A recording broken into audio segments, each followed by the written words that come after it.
South Africans need to invest in silver if you want to beat inflation. In this video, I'm going to explain why I stack the poor man's gold, better known as silver, and why you should do the same.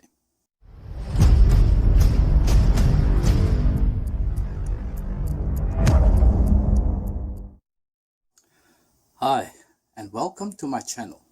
Thank you for watching my video. I appreciate it. Before we get into the meat of the discussion, I'd like to give a shout out to Silver Fanatics. Now, I wanted to film this video to give a South African perspective of what it is like to stack silver and to give South Africans a platform to express their stories. In the coming weeks, I'll be sharing a part of my comparatively small stack, as well as some of my favorite pieces. And I'd also appreciate it if you can tell me what your favorite pieces are. Now, if you want to learn why silver is regarded as a valuable store of wealth, then keep watching. Or if you just want to watch some amazing films on gold and silver, I recommend becoming a 47er and subscribe to my YouTube channel.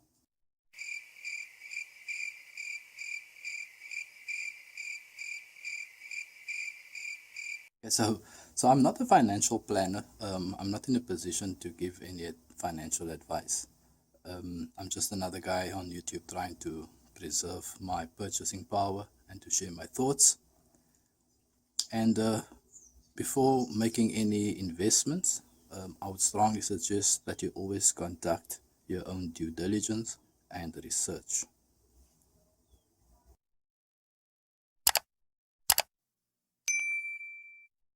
Now, I've included a 15-second clip of a speech that was made by President Nixon. The purpose is for educational reasons, and if you want to see the complete speech, then please find the link in the description below.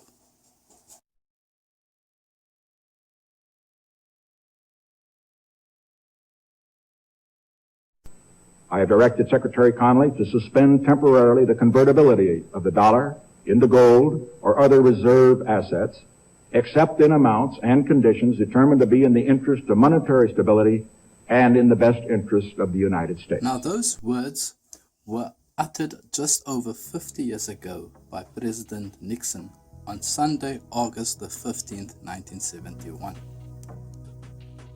Now, the event marked the first time in modern history where fiat currencies was taken off the gold standard and placed on the dollar standard, which in turn is backed by faith and no longer gold. Now, since it's been 50 years, it makes me wonder what Nixon meant when he said temporarily. Now, with that being said, I wanted to talk about our monetary system.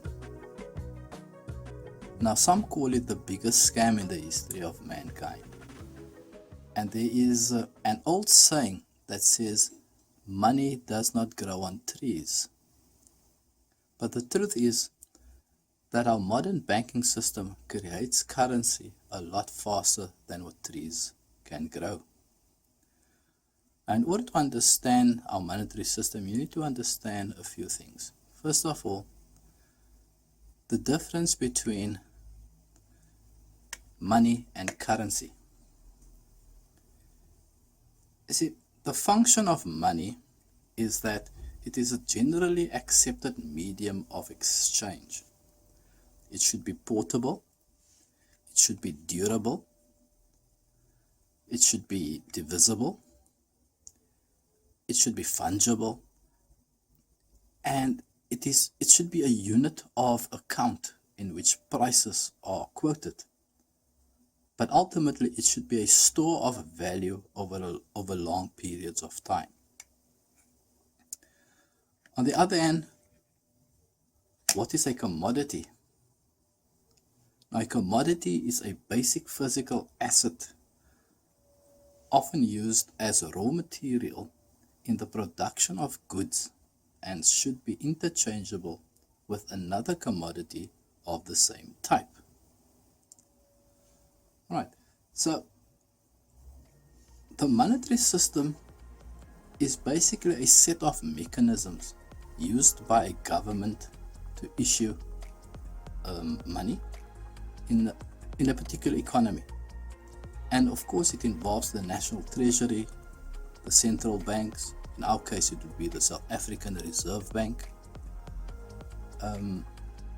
commercial banks such as ABSA, Standard Bank, First National, and etc.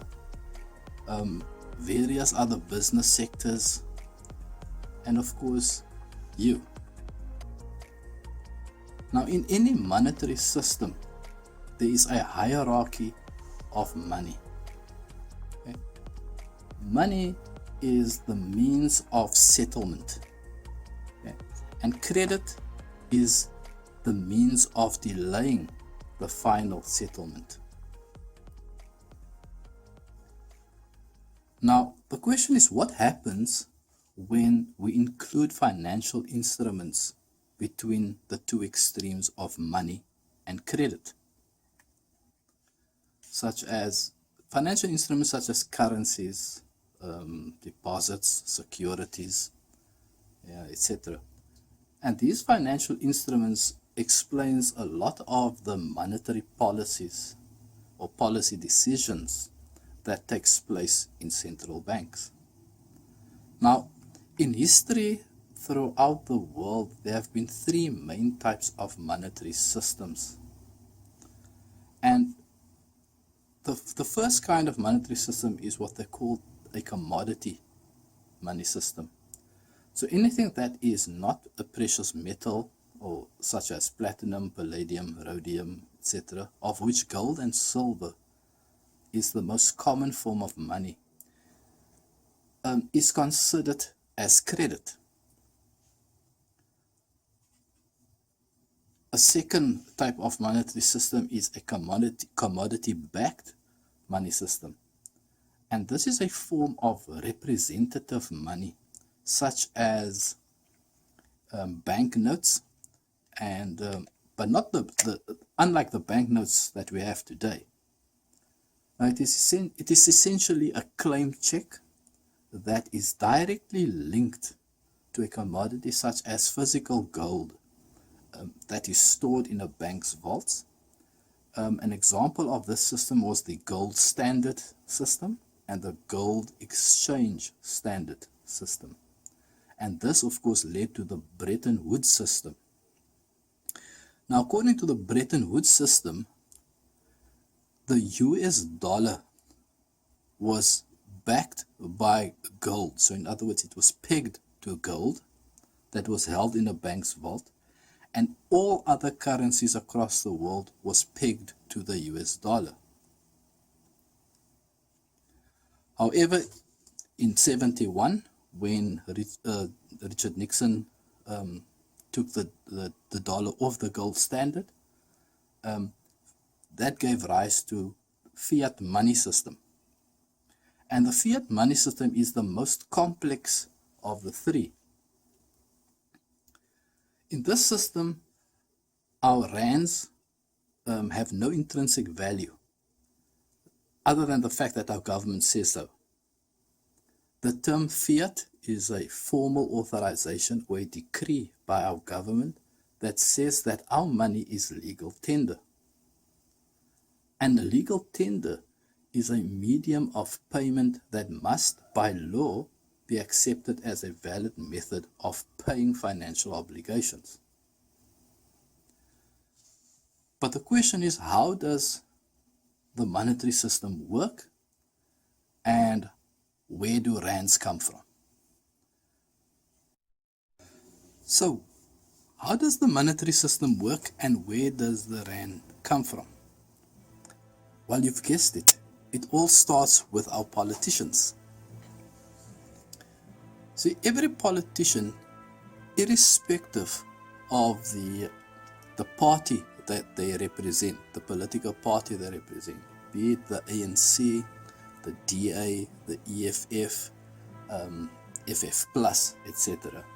When they campaign and they say, vote for us, and we will make sure that the government will give you more free stuff than our opponent will. You need to keep that in mind and remember that there is no such thing as a free lunch. Now, to provide for these supposedly free stuff, that particular party votes for the government to spend money that they don't have.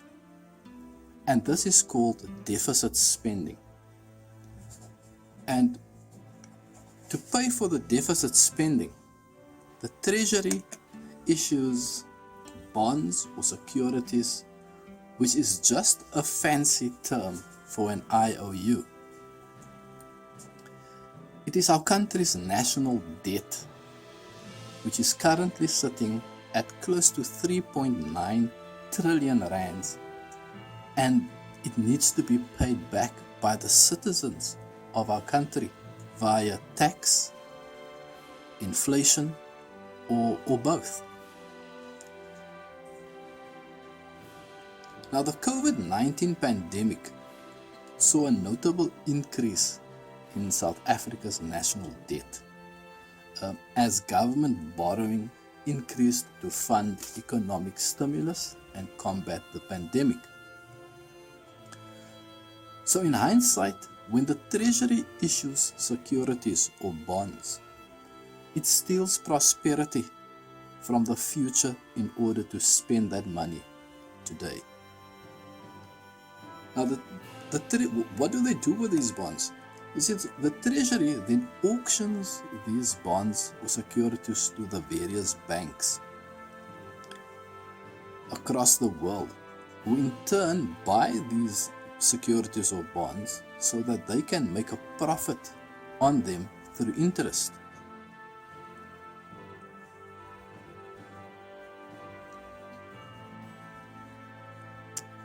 Now, the banks then swap these securities to create currency. They sell it to the South African Reserve Bank, who writes an IOU in the form of a rubber check. So what do I mean by that? Is that they write a check on an account that has got no money in it. Okay? And the South African Mint and the South African Banknote Company are then instructed to create rands and coins. And both the South African Banknote Company and the South African Mint are wholly owned subsidiaries of the South African Reserve Bank. So to create these rands, the National Treasury and the South African Reserve Bank swap IOUs, and rands gets printed and circulated. Okay, so this process then gets repeated over and over again, thereby enriching the banks and indebting the public by increasing the national debt. And this process is where all rands come from. Now, in June of 2020, the South African Reserve Bank spent 20.9 billion rands buying government bonds. So where do physical money come from? Now, physical money gets printed, okay, by the government. Now, it costs approximately 45 cents to print a 10 rand note. The 9.55 profit can go towards the government's tax revenue, and this leverage is called seigniorage. Now, the government creates physical forms of money. About 3 to 8% of our money is printed. And seigniorage, of course, is the income from printing physical money. And this revenue helps to reduce the government's debt and the burden on the taxpayers. And obviously, you might ask the question, well, if the government can then print money, why do we still pay tax? The reason why we pay tax is so that we can pay off the interest on the bonds that they've purchased. And the reason why the government don't just continue printing money is that the more money that they print, the more money will be in circulation in the economy, and this will cause inflation. And due to the risk of inflation from political promises, the government does not print more